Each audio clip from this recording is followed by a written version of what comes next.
Yeah, I was born in the Depression era, and we had the WPA, the NRA, and they put me in the National Youth Administration, NYA they called it. Mm-hmm. It was a really bad depression, and Arthur Fiedler was the conductor. And I had just started bassoon at that time. So they put me in the NYA orchestra in Boston by the Charles River. Oh, yes. So I lived in Lawrence, and I used to commute from Lawrence, which is 28 miles, to Boston. And those days you could, a ride to Boston was safe. And so everybody picked you up.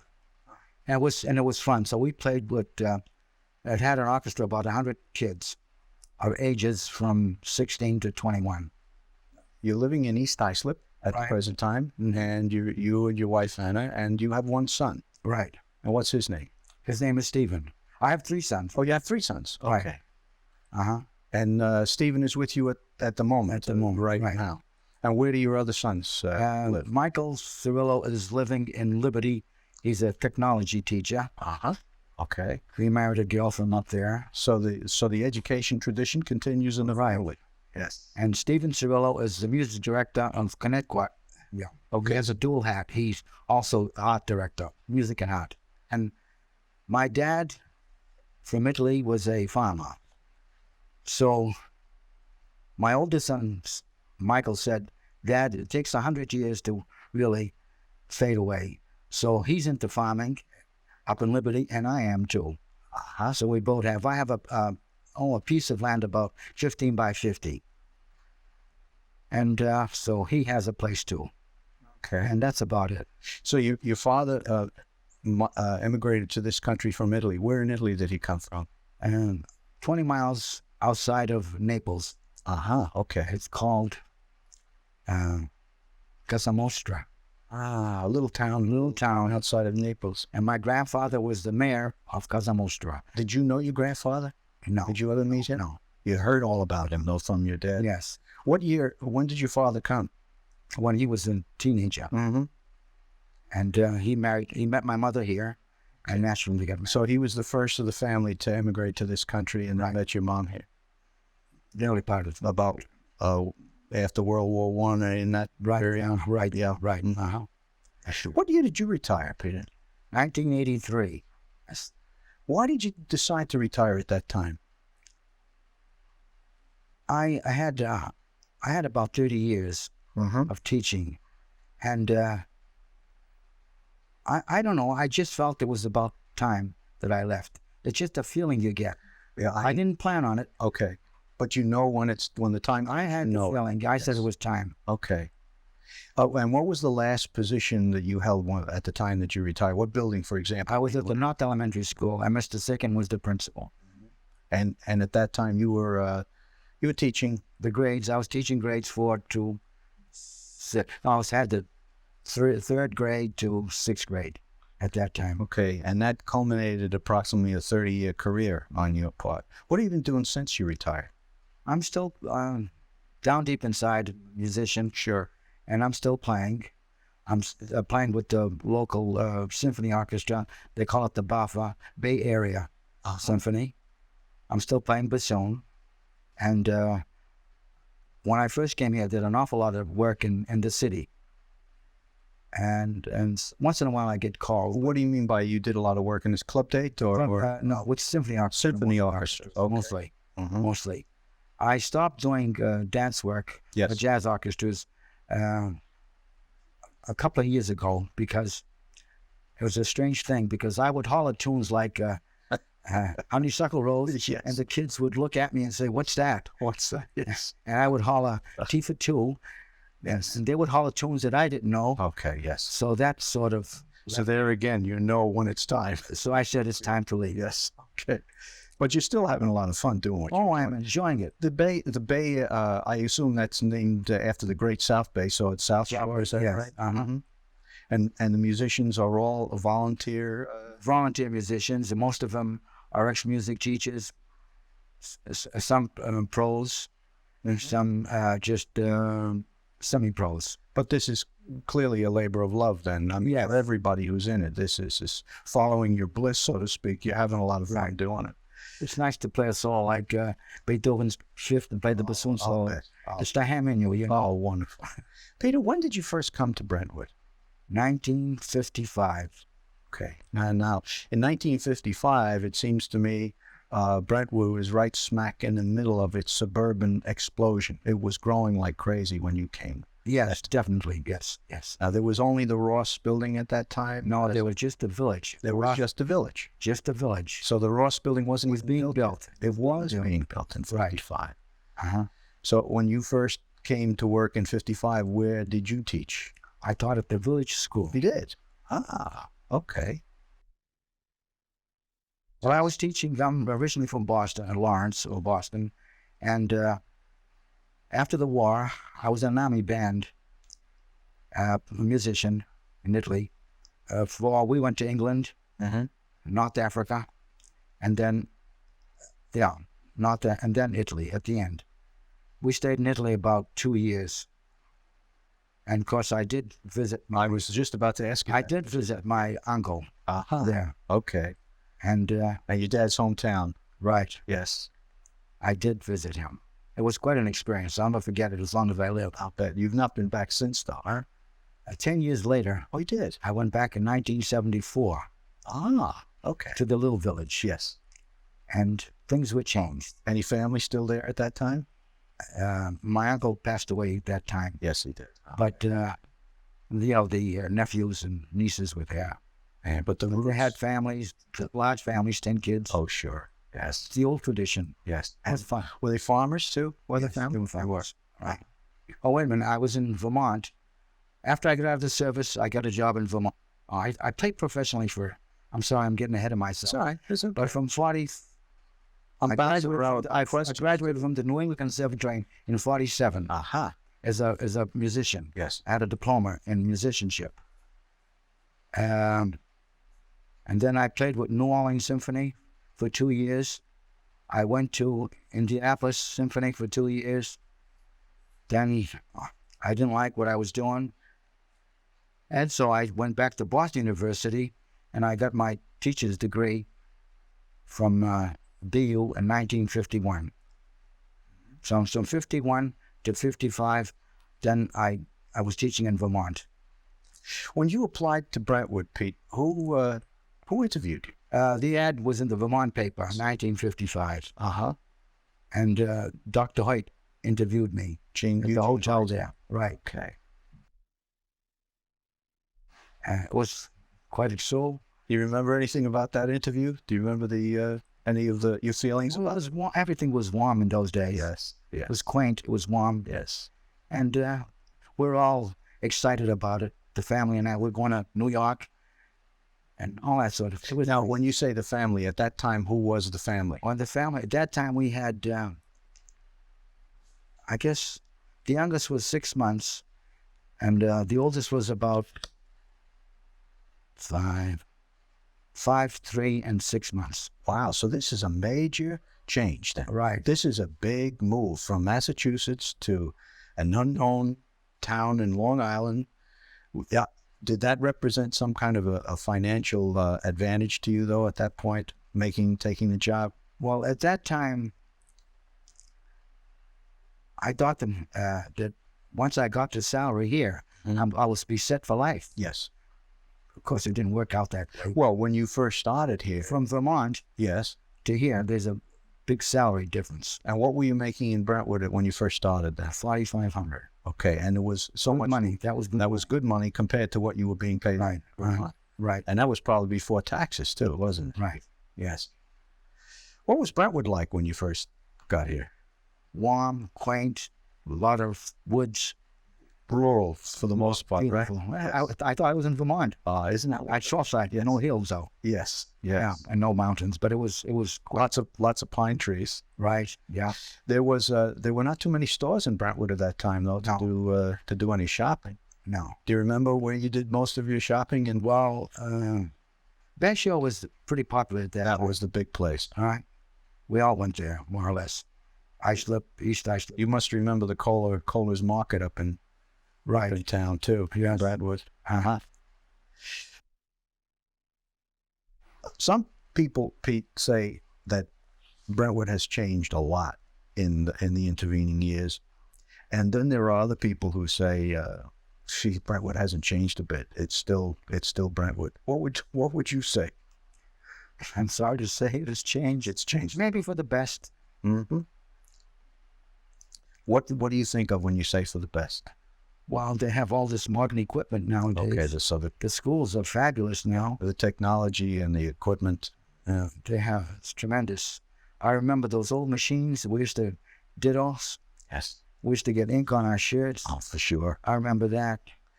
Do you remember any of the, if you could run through some of the names of people that you remember from those early years, those early days in Brentwood? Some of the guys and gals you worked with? You mean teachers? Yes. Yes. Marvin Cooper. Okay. I was department head at that time, and he came to me and he said, I'd like to teach classroom rather than music. Because I said, why? He says, well, I have 2 or 3 schools at that time. And he says, I like to be in the classroom, stationary. And I says, go ahead, be my guest. So he became a classroom teacher. Uh-huh. That was it. There were only 3 music teachers here. Lucille Cleveland. For the whole district. Yeah. Lucille Cleveland, she taught vocal. Marvin Cooper taught in the elementary schools around. And I stayed at the village. Okay. That was supposed to be the But at that time, there was the village, then there was the old administration building, which had classes in it. Right. Yes, they had the 7th and 8th grade. Right. With Mr. Latito and Mr. Carson. Uh-huh. Right. And that was essentially, wasn't that essentially it? The building, and you said high school was being constructed. Yeah, right. At that time. Right. But that was the district. That was it. For the whole district. Uh-huh. Remember anybody else outside the department? Any of the other people that you worked with? Any of the other administrators? Bill Arnold. Who took you under their arm when you first came in? Was there somebody? Well, Leigh Stewart. Late P. Stewart. Mm-hmm. And Hoyt was always, Dr. Hoyt was always helpful, and Stewart was nice. It was a feeling. Yes. Because it's strange. It was warm. Yeah. What you've just described, though, just tells me how intimate it was. If the superintendent and administrative assistants from central administration were the people who were close, well, these are the names of the people who you mentioned. So it was very small. It was an intimate workforce, obviously, in those days. Definitely. And so something is lost with size. The bigger you get, you lose that at any rate. I was department head in those days. It was department head from 1955 when I came here. So you became a department head as soon as you arrived. Okay. 55. We're only 3. Yes. And so that was department head. Mm-hmm. But we all met. It was one happy family. Well, anyway, from 55 to 65, I was the department head. And you've been certified in music. Music, correct. Okay.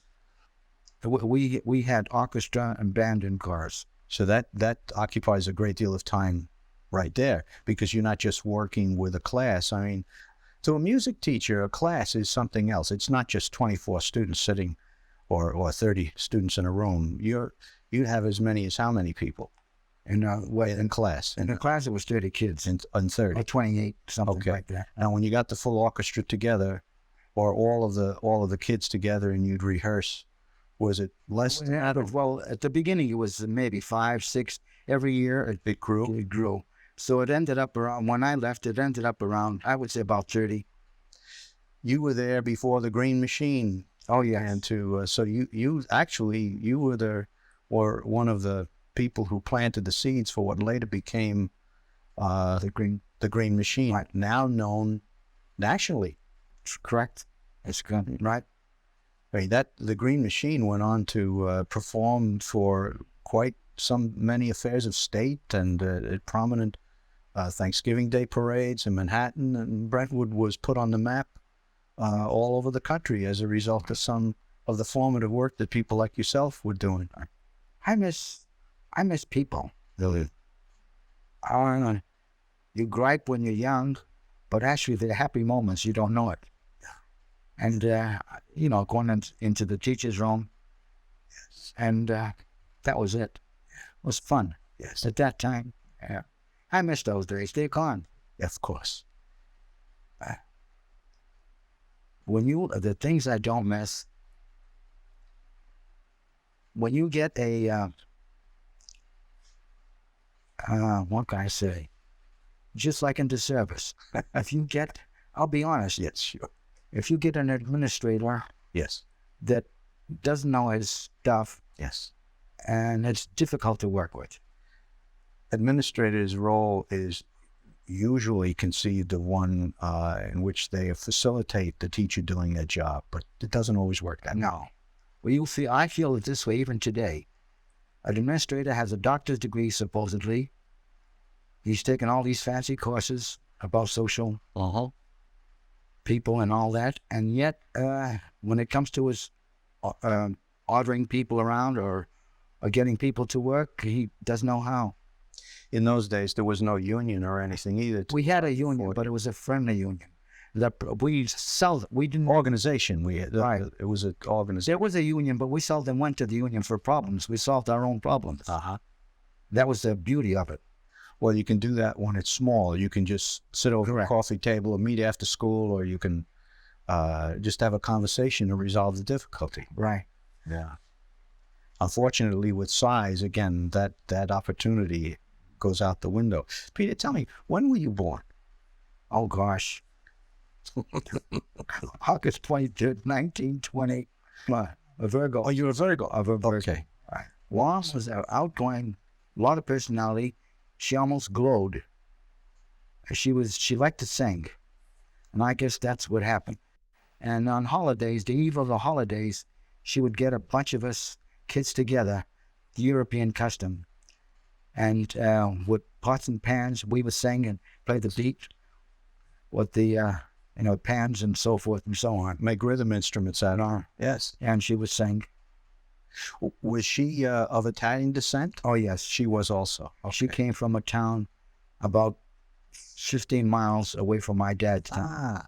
I see. When she was there. But they met here. Yes. Did you know your mom's mother and father? Did you meet your grandparents on your mother's? They were passed away. Okay. All right. Was there an older, I would say a grandfather figure or a grandmother figure in your life, an older adult that you identified with or learned from? She must have been 80 when I know her. She must have lived until about 90.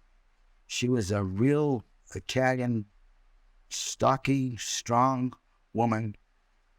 Was she a friend of the family? She was a friend of the family. She always came to the house. Summer she would work on the farm in Andover, Mass. All summer she would work in the fields. Yes. And she had a lot of stories to tell us from the old country. Looked like she'd live forever, actually. Sure. But she was a dynamic figure. And in Italian, we call her Si, which means, she wasn't my aunt, but we respected her. Yes. We called her Si Paulina. Yes. And Pauline was her name, yeah. Like But I remember. a term of endearment. Right. Yeah, she was a beautiful person. All I can remember is she was a good cook naturally, Yes. good sewer, but she did glow. And people would come to her. I'm not trying to brag or anything, but people will always come to the house. And she was always the type that would tell stories or advise people. She was that type. And she was a happy person, fun to be around. Right. But so are you. Oh, I hope so. Did you have brothers and sisters, or No, you were an only child? she didn't have any luck. Okay. They came after me, but they didn't survive. I see. So all your mom and dad's love was lavished on Peter. Now, the missus tells me that I'm spoiled. So, Well, do you think the fact that you were an only child, do you think that has affected you in any way? yeah, I think so. How would you think it has? Well, the missus says I'm spoiled. If I want something, I just buy it. Okay. That's one thing. So you're good to yourself Yeah. that way. And maybe she says I'm selfish sometimes because I didn't have to share. All day was this old man. He looked like Santa Claus. Mm-hmm. He must have been 90 when I got him. He really was a big man, 6'4", big gray beard, and I was on a fence, balancing myself, and I fell down. And I broke my arm. First time you've broken a bone. Right. So I must have been a teenager, or no, maybe 12. Yes. So he took me to a couple of blocks away from my home, and he took me to this old man. And the old man says, "Well, there's a plane. Look at the plane." I went to look at the plane. He got my arm, and he went back and It was back in place.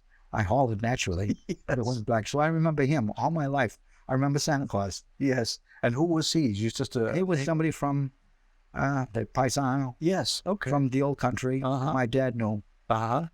There was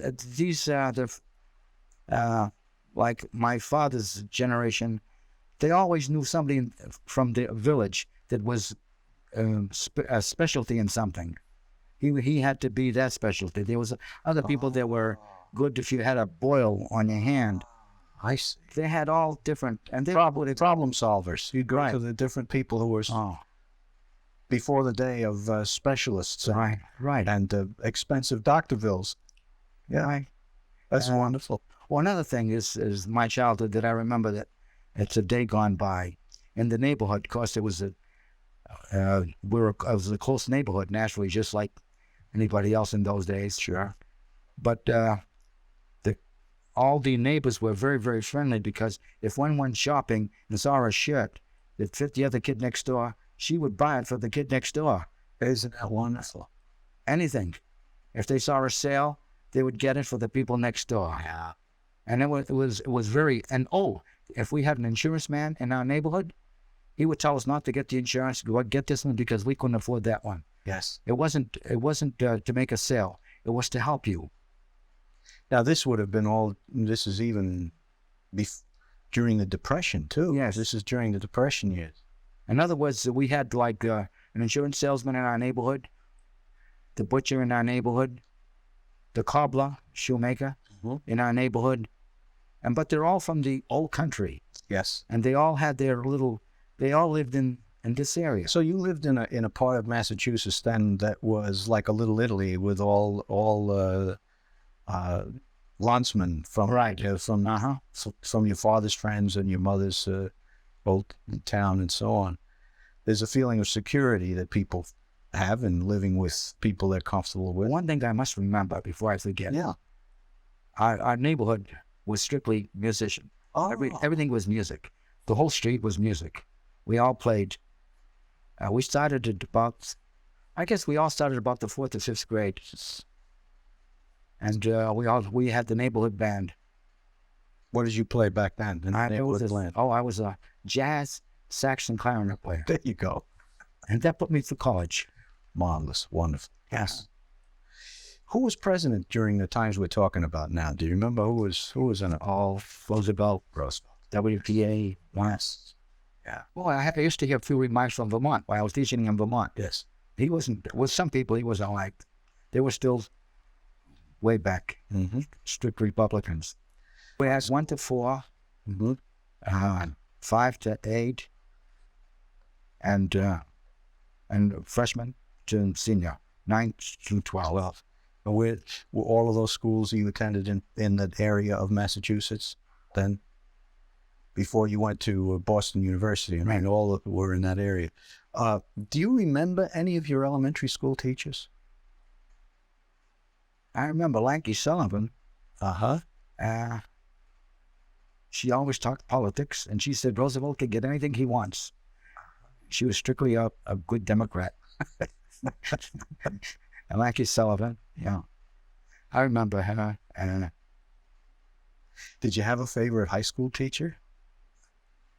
We had I was going to say a god, but we had a person that had hard heart. His name was Robert E. Salt.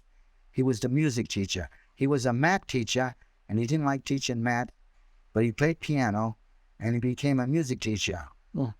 And he was, he was like our guidance counselor. If we had any problems, we went to him. and he put many kids through college. If some kids were, I remember, some kids after graduation would come to his music room and take math lessons because they couldn't pass college math. I remember that. And they became famous people in the area. Mm-hmm. And R.O.B.S Soft, and he's the one that also helped me more or less go to the conservatory. Mm-hmm. He's the one that got me really the scholarship for me, my first year. And he kept, when I was married, he kept in touch with me. But he always sort of helped people, no matter, he always had visitors at his home. So but what happened with him, he retired at 65 and he died 2 years later. But he helped an awful lot of kids that are professional people today, doctors, lawyers, and I'm one of them, I think, due to him. So I bump into them. Of course, I don't recognize them sometimes. Yes. And they call me, aren't you so-and-so? And I say, yes. And then they go, remember? Yeah. In fact, I can't call, this is funny. I taught her third grade recorders at the North Elementary School. She became a teacher here. And we worked together in the summer program for many years. She went upstate now. I can't think of her name. Okay. All right. And who was another one? There was another teacher here that we taught together. Oh, gosh. I'll think of it later on. Yeah, that's wonderful, though. So that there are certainly at least two teachers who are in this, who were at one point in the system that had come through your life. What was? Oh, I know. Yes. Cassara. Oh, okay. Saxophone player. All right. Okay. He became music director of Connecticut. He left Connecticut. He went to Northport, and my son took Connecticut job. I was just going to say, that's where your son is, yeah. Yeah. So in other words, Cassara. And I see him often because we're both judicators for the summertime. In fact, they're having a program here Wednesday, judication. Tell me about that. New York State, NISMA, New York State School Music Association. Every year they have sort of a competition amongst themselves. Mm-hmm. We call it the festival. Mm-hmm. And they play like levels 1 to 4, and level 5 and 6. And the level 6 people are all state. Okay. If they do a good job in their audition. Yes, that's the highest. That's the highest you can get. But there's elementary too. So Brentwood is having theirs Wednesday, and I'm going to be adjudicator here Wednesday. So I'll be adjudicating the kids maybe on level, because Brentwood starts their music program in the 7th and 8th grade. So I'll be more or less adjudicating kids in the level 2 and 3. Because the other schools will be adjudicating a level higher. So you're still very much involved then. Oh yes. You've retired, but you really haven't retired. You're still active and involved. Oh, he's the other music teacher. Who? Dr. Gomes. Oh, yes. Oh, for goodness sake, isn't that wonderful? Yeah. Yes. Okay. Yeah. I was department head from 55 to 65. And I can say honestly that everything went smoothly. Today, most of the schools, because of scheduling, have their rehearsals before school. They have a special bus. And most of the schools around are doing it before school. After I got out of the service, I went to a special at the high school. They call it postgraduate or something. Mm-hmm. So after the service, I took a course math to get into college. And where did you do your teacher training, Peter? Oh, it was very pleasant. Of course, I had my diploma from the conservatory, but my teacher's certificate from Boston University. So I had my practice teaching in Shrewsbury, Mass. Oh, okay. And we took a bus from Boston right into Shrewsbury. They had a good program. And that's where I learned classroom technique. Did that prepare you for Brentwood? Yes. Yeah. That's good for you. Well, actually, when I first came here, Brentwood and Vermont were almost identical. Really? In what way? The kids were down to earth, I should say. Yes. Okay. They were teachable, should I say, and they listened. Yes. At that time. And you were respected as a teacher, both when you came here and you put in Vermont. Same thing. Very much so. Do you maintain contact with your former colleagues? Do you have a chance to talk with any of the people you used to? You said you missed the people, and I wondered when you said that, did that mean that you don't see them there? Well, I call some of them up. Good. Yes. I call from time to time. And we just shoot the breeze. That's about it. Well, I was fortunate because I had music. My second job was playing outside on weekends. I did that, and I played in the city. Okay. So weekends were more or less in the city. Well, because most teachers for a good many years had to have 2 jobs. You couldn't make it on a teacher's salary, even though it was considered good money. That's why teachers were respected. Yes. You think so? Yeah. You think so? Because we weren't making that money. I thought that was big money when I came here, but it wasn't. It wasn't. No. In fact, I had some opinions. I had some friends that are musicians in New York City, and they said, for $4,500, you're foolish to come out here. Really? You won't make a living. Yes. But I came anyway. And I'm not sorry. And you subsidize your income by playing on weekends. Right. And doing that.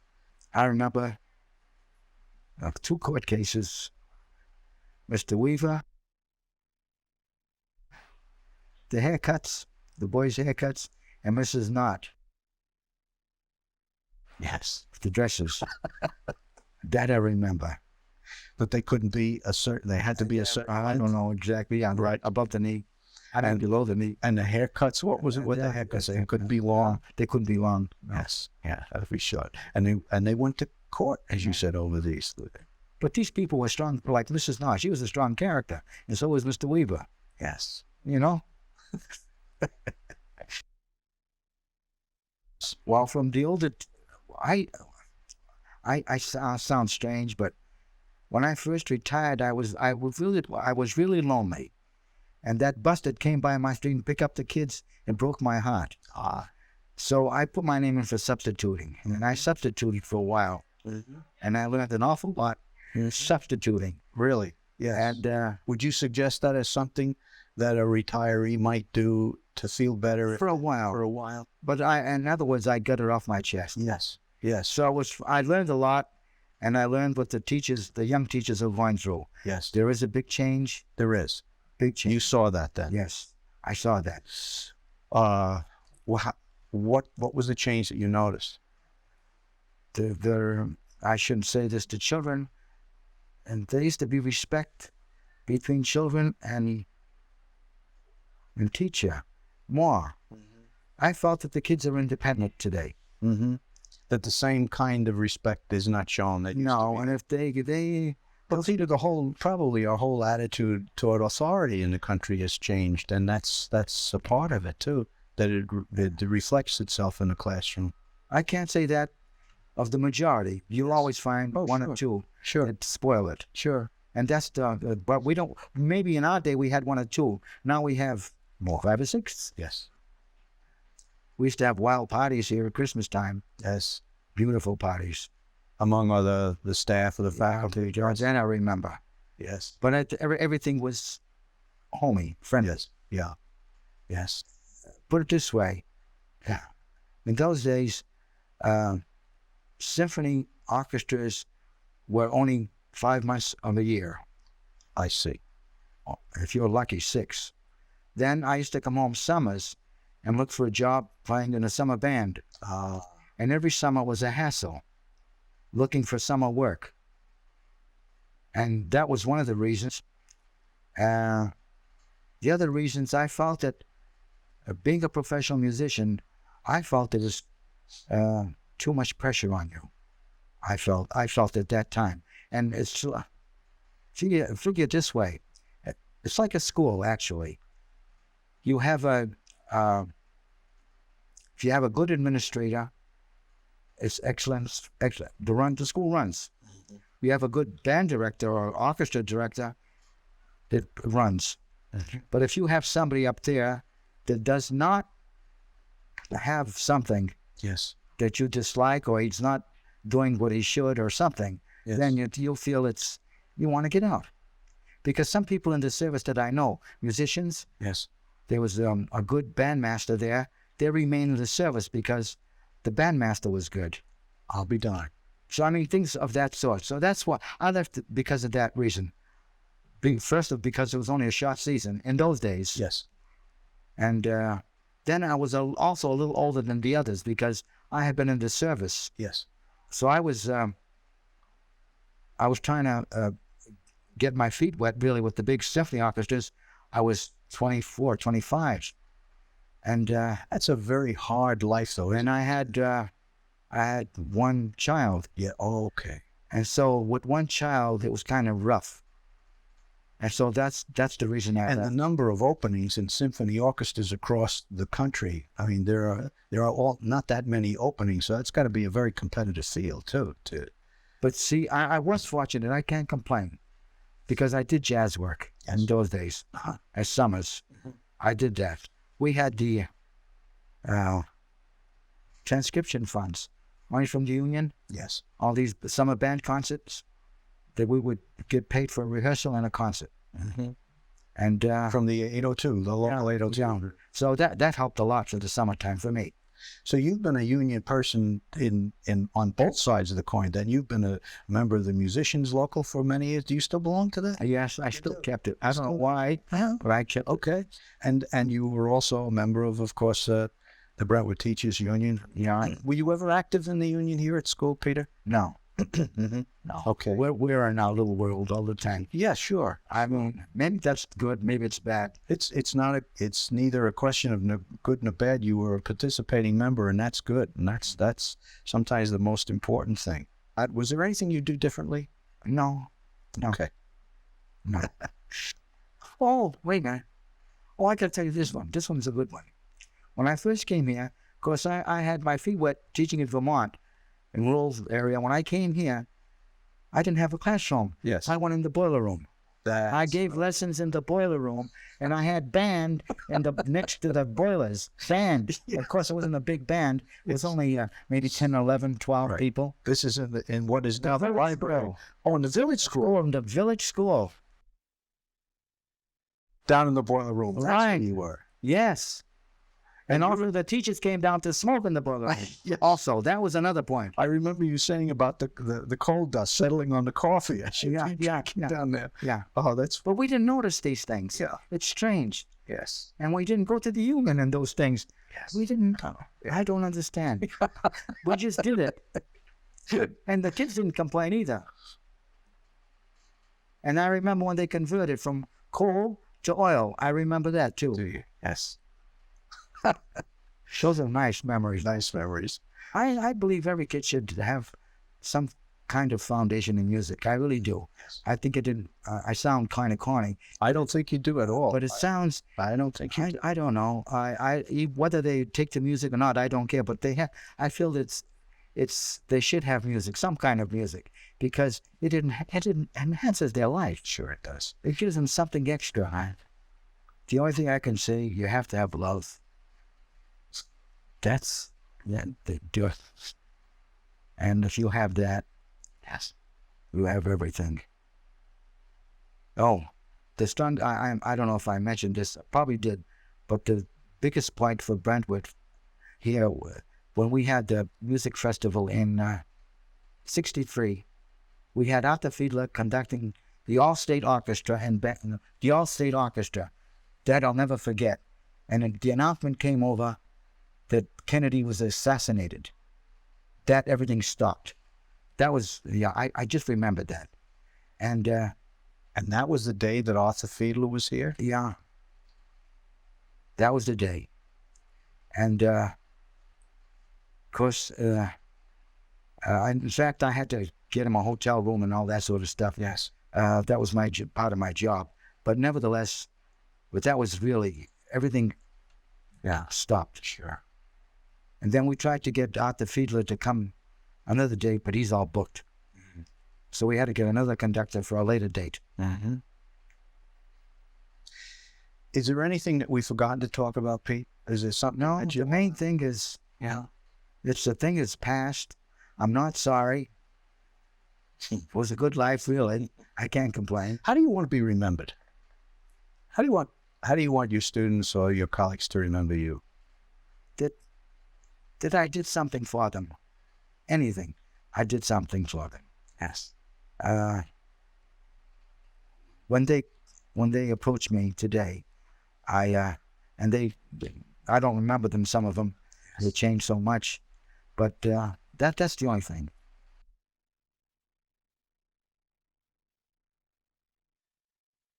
See what? And one of that is the position here. My baby 55. I can't use but village school with the in the basement with all the coal that Greek boilers all day long. God, that was quite. Oh, she wanted to bite out of it. Not yet. Or with her palm put page every conversation. Like we kind of tap. The formula was like over here. I teach no. You know, we'll go it's back at it there. And we had this big, huge monster boiler, and that was where we had a teach. That's it. And at the beginning, then, yeah, just small. Well, and but that was the artists. I ever, but it's below that story. That's teacher who shared with me because I script it was it went before at Asian school. At these great Billy is now not. Oh, until the high school. Actually, when the high school was in forgot.